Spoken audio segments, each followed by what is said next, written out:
The unexpected arrival. In the vast reaches of space, where civilizations of unimaginable diversity coexisted, there were still a few universal truths. One of them being that humans had an uncanny way of earning the trust of creatures that most species feared. I never quite understood why until the day I found myself face to face with 3 Nexus Predator cubs in Docking Bay 3. Now, if you're unfamiliar with the Nexus Predators, let me give you a quick mental image.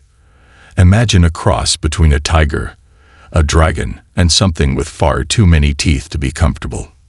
These creatures were the apex predators of their homeworld, ruling an ecosystem so hostile that even their trees had evolved to be carnivorous. The adults stood at 9 feet tall, their bodies covered in obsidian-like scales that refracted light in eerie, oil-slick hues. The cubs, on the other hand, were about the size of a full-grown earth tiger, only more intelligent, more muscular, and equipped with claws that could slice through steel like butter. I wasn't supposed to be dealing with this today. My job as the human liaison on Space Station Omega-7 was more about ensuring peace between the 17 species aboard than babysitting alien tiger dragons. But when security called me in, saying that the Nexus Predators had arrived and were specifically requesting human assistance, I knew I was in for something unusual. The call that changed everything. "Captain Roundhouse," came the nervous voice of Officer Malin through my comms. "We have a situation." I was already on my way to the docking bay, sensing the tension in his tone. "Please tell me it doesn't involve sharp teeth and diplomatic incidents," I half-joked, picking up my pace. "You might want to brace yourself," Malin replied. "The Nexus Predators are here, with their cubs, and they're refusing to let anyone near them except a human." I stopped in my tracks. "I'm sorry, did you say cubs?" "3 of them. And they're restless." Restless. That was probably a polite way of saying potentially lethal. A restless Nexus Predator cub was the equivalent of an anxious apex predator packed with enough energy to tear through bulkheads if it got startled. And they wanted a human. Why? I didn't have time to question it further. By the time I arrived at the docking bay, I could already hear the low, reverberating growls vibrating through the air. The moment the doors slid open, I was greeted by a sight that most would have found terrifying. 2 towering adult Nexus Predators stood in protective formation, their obsidian-black scales glistening under the station's artificial lights. Between them, 3 cubs prowled in restless circles, their bright golden eyes scanning their surroundings with unnerving intelligence. A test of trust. One of the adult Nexus Predators stepped forward, its piercing gaze locking onto me. Unlike most species, the Nexus did not believe in excessive diplomacy.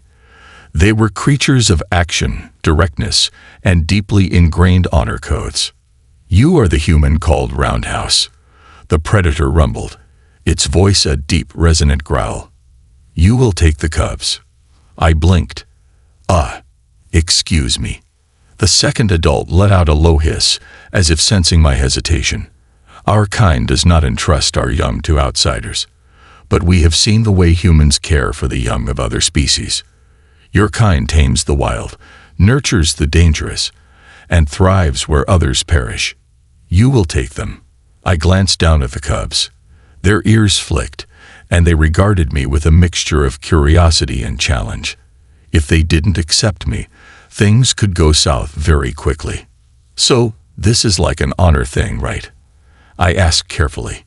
The first adult let out a short, chuffing breath, something that might have been the Nexus version of amusement. "It is more than that. It is a test." "A test. Great. Because babysitting carnivorous super predator cubs with razor-sharp instincts sounded like an amazing way to start my week. I took a cautious step forward, lowering myself slightly to appear non-threatening. The largest of the cubs, a silver-striped one with piercing green eyes, let out a warning growl. I froze. This was a make-or-break moment. Then, remembering something from my Earth childhood, I did the one thing that might set me apart from every other species they had encountered. I stretched out my hand, palm up, in a gesture of trust. For a long, tense moment, nothing happened. The cub sniffed the air, considering my offering. Then, with a speed that nearly made my heart stop, it lunged forward and nuzzled my hand. A new guardian. A collective silence settled over the docking bay as the cub let out a contented chuff, rubbing its scaled cheek against my palm. The other two cubs immediately followed suit, purring in deep, reverberating rumbles that shook my ribs. The adult predators exchanged glances. Then the first one spoke again, this time with a tone of finality. "It is decided. You are now their guardian." I stared at them. Wait, what? But the adults were already turning, their powerful forms disappearing into the docking corridor. Before I could protest, the bay doors sealed shut behind them. The realization hit me like a freight train. I had just been entrusted with the galaxy's deadliest babies, and somehow I had a feeling my life was about to get a lot more complicated. Learning to survive. I stood in the docking bay, 3 Nexus predator cubs pressed against my legs, their powerful bodies purring like malfunctioning jet engines. The station's security officers stared at me from behind the reinforced barriers, their expressions a mix of awe and terror. Officer Malin, the poor guy who had called me here in the first place, took a hesitant step forward. Roundhouse. Yeah? I said, still trying to process what had just happened. Are you okay? I glanced down at the cubs. One was sniffing my boots, another was trying to chew on my belt, and the third was watching me like I was some kind of puzzle it hadn't quite figured out yet. No, I admitted. No, I don't think I am. A crash course in apex predator childcare.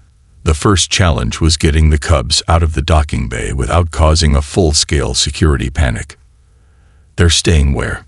Commander Ralvik, the station's head of security, was a thick-scaled reptilian from the Dravash system, and his eyes bulged in disbelief when I told him what had happened. You cannot be serious. Roundhouse. Trust me, I wish I wasn't. I gestured to the 3 cubs, who were currently sprawled on the floor of my quarters, gnawing on various objects they'd stolen from my shelves. One had a data pad in its mouth. Another was batting at a holographic interface, like a kitten fascinated by a laser pointer. But the Nexus elders were very clear. This is happening. Ralvik groaned, rubbing his forehead. Do you have any idea what you're doing? Absolutely not. He exhaled slowly. Fantastic. That made 2 of us. Nexus predators have rules, and I had to learn them fast. Despite their terrifying reputation, Nexus predators were not mindless beasts. Their society was built on a rigid code of honor, and their young were expected to learn discipline from an early age. The problem? That responsibility was now mine. For the first 3 days, I hardly slept.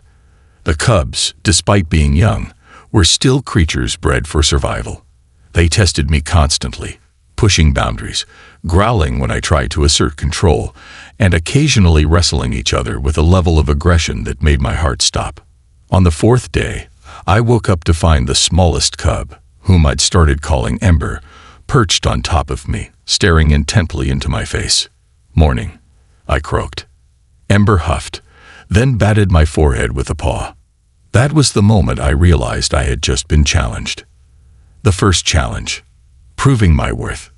In the wild, Nexus cubs establish dominance through physical contests, not in the tear each other apart way, but more in the if you can't hold your ground, you're not strong enough to lead kind of way. And now, apparently, it was my turn to prove myself. The other 2 cubs, Ridge and Sable, watched as Ember crouched, tail flicking. It was a test. Either I stood my ground, or I lost their respect. I sighed. All right, kid, you want to do this. Before I could rethink my life choices, Ember pounced. I barely had time to react before 20 pounds of muscle and claws launched onto me. Instead of flinching, I did what any crazy human would. I caught the cub midair, twisted, and pinned it gently to the floor. Ember squirmed for a moment, then let out a grudging chuff. Victory. The other two cubs immediately tackled me in response, and what followed was a chaotic wrestling match that left me with bruises, scratches, and the distinct feeling that I had just been officially adopted into a very dangerous family, building trust in the most dangerous way possible. From that moment on, everything changed. The cubs started treating me like one of their own. They followed me everywhere, through the station halls, into meetings, which led to several diplomatic incidents, and even into the mess hall, where they terrorized the kitchen staff by stealing entire trays of meat. I learned their cues quickly. The low growl that meant I'm hungry. The ear flick that meant I'm bored. The way their tails flicked in unison whenever they were about to cause trouble. They learned from me too. I taught them the difference between playfully mauling someone and actually mauling someone, a lesson that saved Mylan's life at least twice. I introduced them to human music, which, to my horror, they loved. Nothing was more unsettling than three alien tiger-dragon hybrids shuffling along to 20th century rock ballads. And slowly, despite all logic, we became a team. The second challenge, the station's reaction. Not everyone was thrilled about my new companions. I want them off my station. Commander Ralvik snapped after Ridge accidentally shattered a control panel by jumping on it. Immediately, I crossed my arms. They trust me. If I send them away, they won't understand why. Ralvik narrowed his eyes. And if they attack someone, they won't, I said, more confidently than I felt. I'm training them. Ralvik stared at me for a long moment. Then, with a slow, resigned sigh, he muttered, "If they eat anyone, it's on you." That was as close to permission as I was going to get. The third challenge. Something's coming. Just when I thought I was finally settling into my role as the galaxy's most reluctant apex predator babysitter, I got a message that changed everything. It came through my private comms in the dead of night, encoded with the Nexus tribe's unique signature. Danger approaches. Keep them close. The hunt begins soon. I frowned, rereading the message 3 times. Danger. What danger? Before I could process it, Ember let out a low warning growl. The cub's bright green eyes were fixed on the darkness beyond my doorway. Something was out there. And for the first time since this madness began, I realized this wasn't just about me proving my worth. Something was coming for them, and I was the only thing standing in its way. The hunt begins. The station's artificial night cycle had settled over the corridors, draping everything in the dim glow of emergency lighting. My quarters were quiet, too quiet. The cubs, usually a restless bundle of energy, even in sleep, were awake. Tense, their eyes gleamed in the darkness, bodies coiled like loaded springs. Ember had sensed something before I even got the message. Now, I felt it too. That eerie, primal sensation that something was watching. Stalking. I reached for my sidearm. "Show me," I murmured. The cubs moved as one, slinking toward the doorway, their massive paws silent against the floor. Ridge took the lead, his sleek black fur blending into the shadows, while Sable and Ember flanked me on either side. I wasn't sure when they had decided I was worth protecting, but at that moment, I was grateful for it. The station's security systems should have caught an intruder, but something, or someone, had made it past. That meant one thing. This wasn't an accident. A predator in the dark. We moved into the hallway, our steps synchronized like a pack. I kept my blaster low, finger hovering over the trigger. The station was quiet except for the distant hum of machinery. Too quiet. Then I saw it. A flicker of movement at the end of the corridor. A silhouette that wasn't supposed to be there. I barely had time to react before Ridge let out a guttural snarl and lunged. The figure dodged impossibly fast, twisting into the air in a blur of motion. I fired on instinct. 3 precise shots, center mass. The bolts crackled against a shimmering shield before dispersing. A cloaking field. Whoever this was, they had top-tier stealth tech. "Identify yourself," I barked, stepping forward as the cubs fanned out. Their hackles raised. No response. Instead, the figure shifted again, this time activating a set of elongated wrist blades that shimmered like liquid metal under the dim light. Fantastic. Not only was this person sneaky, but they were also armed to the teeth. And then they spoke. "You have something that doesn't belong to you." Their voice was distorted, mechanical, but there was something off about it, something too smooth, too practiced. I tightened my grip on my weapon. "If you mean the cubs, you're out of luck." A pause. Then, almost amused, the intruder tilted their head. "You have no idea what you're dealing with, do you?" I exhaled sharply. Enlightened. "Their blood is a weapon," they continued. "You think their strength is natural, that their abilities are purely instinct." A soft, metallic chuckle. "No, human. They were engineered. And someone out there, someone far worse than me, wants them back." I barely had time to process that before the lights flickered. An alert blared through the station's comms. "Unauthorized vessel detected. Sector 7 docking bay. Station lockdown in effect." I swore under my breath. Sector 7 was only a few levels below us. Whatever was coming, it was coming fast. I turned back to the intruder, but they were already moving. In a blink, they activated a personal teleport beacon, their form flickering with blue light. "Take them and run, roundhouse," they said, "or they won't live to see another sunrise." Then they were gone. Nowhere left to run. The moment the intruder vanished, I felt a shift in the cubs. They weren't just reacting to me anymore. They sensed something else. Their bodies went rigid, ears twitching toward the unseen threat below. And then I felt it too. A pulse. Not sound. Not light. Something deeper, older. A sensation that crawled through my bones, setting every nerve on fire.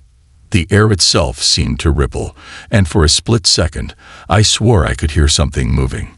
No, breathing, beneath the station. I had spent years fighting in war zones. I had seen entire cities reduced to rubble. I had gone toe-to-toe with the worst the galaxy had to offer. And none of it compared to the pure animal terror that gripped me now. I turned to the cubs, my mind racing. If this was real, if someone was truly hunting them, then I had only one option. I needed to get them off this station. Breaking the lockdown.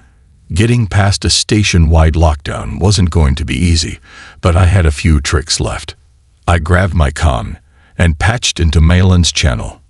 "Roundhouse," he answered, his voice laced with static. "What the hell is going on?" "Security's in chaos. There's something big happening in Sector 7. "No time," I said. "I need a way out. Now." Malin hesitated. "Roundhouse, the docking bays are sealed. You can't leave." "I have to." A long pause. Then, begrudgingly, he sighed. "There's a cargo skiff in maintenance. Unregistered. I can get you access, but I'm already on my way." I cut the channel and turned to the cubs. "We need to move. Now." They didn't need to be told twice. We sprinted through the corridors, alarms flashing overhead. The closer we got to maintenance, the more the air felt wrong. The station was built from reinforced alloys, but I could swear the walls breathed. Something was pressing in, something unseen, just beyond the edge of perception. I had no doubt now. We weren't just running from the station's security. Something else was here, and it wasn't human. The final choice. We reached the maintenance hangar just as the first real explosion rocked the station.